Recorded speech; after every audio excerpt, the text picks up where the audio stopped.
Selamat pagi, salam sejahtera buat kita semuanya.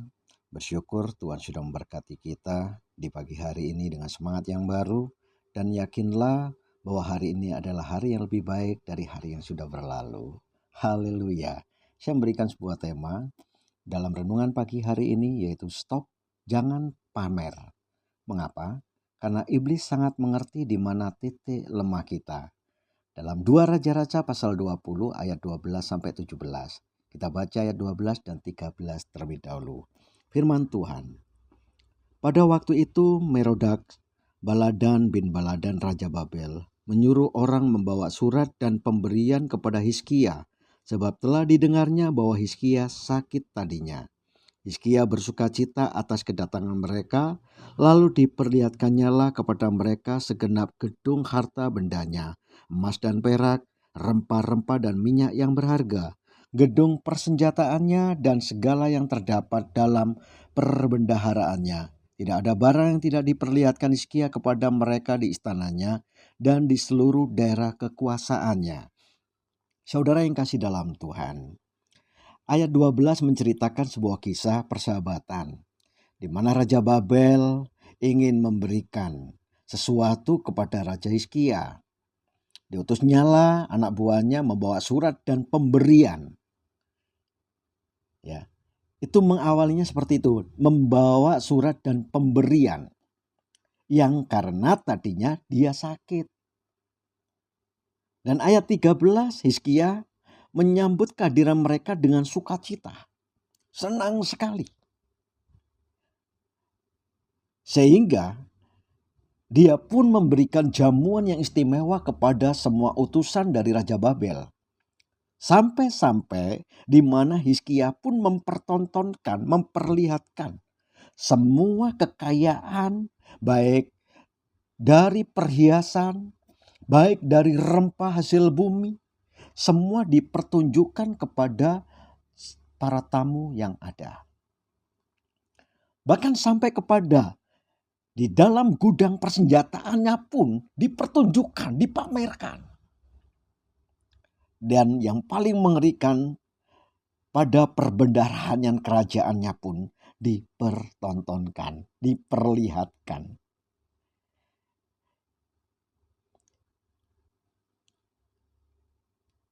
Ini yang membuat di mana Hizkia melakukan kesalahan. Sekarang pertanyaannya, apa salah Hizkia menceritakan dan menunjukkan kesuksesannya? Jawabannya tidak salah. Asal dia bisa mempresentasikan yang benar dan tepat. Artinya, Raja Hizkia seharusnya tidak perlu dia memperlihatkan, memamerkan semua kekayaannya, baik dari perhiasan atau dari hasil bumi, bahkan kepada gudang persenjataannya, bahkan semua isi dari perbendaharaan kerajaan itu nggak penting, nggak perlu sebenarnya. Mereka hanya melihat dari penampilan Hizkia dengan rempah-rempahnya yang dilihatkan saja apa adanya. Itu aja sudah merupakan sesuatu kebanggaan. Tetapi di sini Hizkia karena terlalu bersukacitanya sehingga dia melakukan sesuatu yang salah. Ini dilakukan oleh seorang raja di dalam perjalanan perjanjian baru. Kalau kita mau lihat di dalam Injil Markus ayat 6, pasal 6 ayat 14 sampai 28. Karena Raja Herodes terlalu senang dalam ulang tahunnya. Sampai kesenangannya itu berakhir kepada penyesalan dan kesedihan. Mengapa? Karena ada Yohanes Pembaptis yang dia harus mati oleh karena sumpah janji seorang raja. Ini hanya contoh. Kesenangan yang berkelebihan itu pun akan mendatangkan malapetaka bila mana kita tidak bisa mengontrol dengan baik. Sama yang dialami oleh Hizkia. Sehingga saudara yang kasih dalam Tuhan, karena kebodohannya, sehingga Allah sang penglihat itu mengutus nabinya, yaitu Nabi Yesaya untuk menegurnya dan mengatakan apa yang bakal terjadi dengan tindakan yang Hizkia sudah lakukan. Hasil daripada apa yang Hizkia lakukan apa? Sangat mengerikan. Ayat yang ke-14. Kemudian datanglah Nabi Yesaya kepada Raja Hizkia dan bertanya kepadanya, apakah yang telah dikatakan orang-orang ini? Dan dari manakah mereka datang? Jawab Hizkia, mereka datang dari negeri yang jauh, dari Babel. Lalu bertanya lagi, apakah yang telah dilihat mereka di istanamu? Jawab Hizkia, semua yang ada di istanaku telah mereka lihat. Tidak ada barang yang tidak kuperlihatkan kepada mereka di perbendaharaanku. Pertanyaan Nabi Yesaya dijawab dengan bangga oleh Hizkia. Seakan-akan apa yang dikerjakan, dilakukan itu bukan sebuah kesalahan. Karena itulah hasil kesuksesan yang patut orang lain tahu. Tetapi di mata Allah berbeda. Inilah awal dari kehancuran. Itu sebabnya Bapak Ibu Saudara yang kasih dalam Tuhan, tadi saya katakan, pandai-pandailah meletakkan sesuatu yang tepat. Contoh, kita punya satu kotak besar perhiasan yang sangat berharga. Bukan berarti perhiasan yang nilainya miliaran ini orang lain harus tahu sehingga orang itu akan berkata bahwa kita adalah orang yang sukses. Kan tidak demikian, bukan? Saat kita diundang dalam sebuah pernikahan anak sahabat kita, apakah kira-kira 10 jari kita ini akan kita isi dengan cincin-cincin yang mahal harganya? Kan tidak.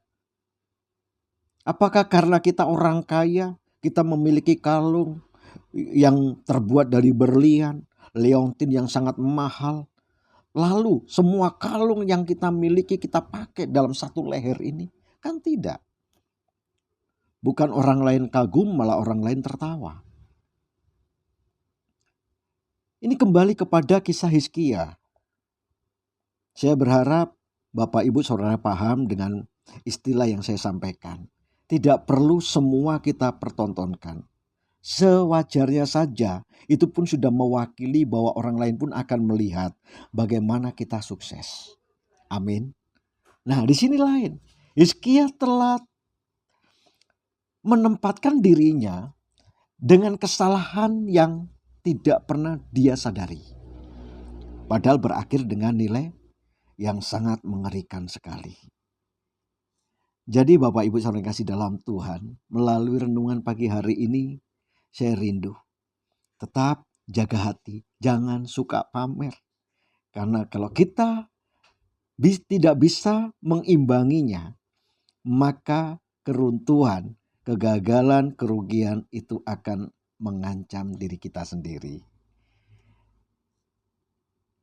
Amsal 11 ayat 12 sebagai ayat penutup.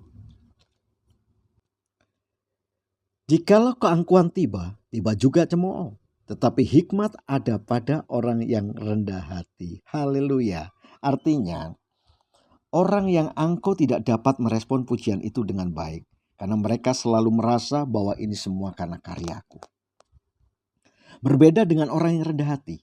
Orang yang rendah hati, mereka adalah orang yang layak menerima pujian. Karena apa?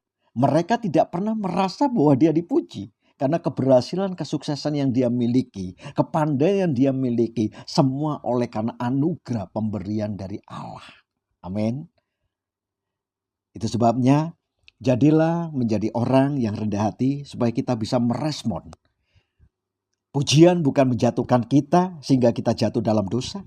Tetapi pujian boleh dapat kita kembalikan untuk kemuliaan nama Allah. Orang yang rendah hati, dia tidak pernah dapat menempatkan dirinya bahwa dia sukses oleh karena karyanya dia sendiri. Tetapi orang rendah hati tetap berpegangan bahwa apa yang dia miliki, apa keberhasilan yang dia terima, itu semua oleh karena kemurahan Tuhan. Kita berdoa bersama-sama, tetap semangat di pagi hari ini. Bapa yang baik, dalam nama Tuhan Yesus hamba berdoa, biarkanlah kebenaran firman Tuhan ini mengingatkan kepada kami semuanya bahwa memamerkan sesuatu tidak pada tempatnya, itu akan mendatangkan sesuatu malapetaka bagi kami sendiri. Ampuni dosa kami, bahwa kami selalu hidup dalam roh yang rendah hati. Hidup yang rendah hati. Tetap takut akan Tuhan. Sehingga apa yang kami terima dalam kesuksesan apapun yang kami kerjakan, bukan oleh karena kuat gagah kami, tapi semua oleh karena Tuhan baik bagi kami. Tuhan yang dipermuliakan di atas segala-galanya, terpujilah namamu. Inilah doa kami, di dalam nama Yesus Tuhan, hamba berdoa. Haleluya. Amin. Mari bertepuk tangan buat Tuhan kita.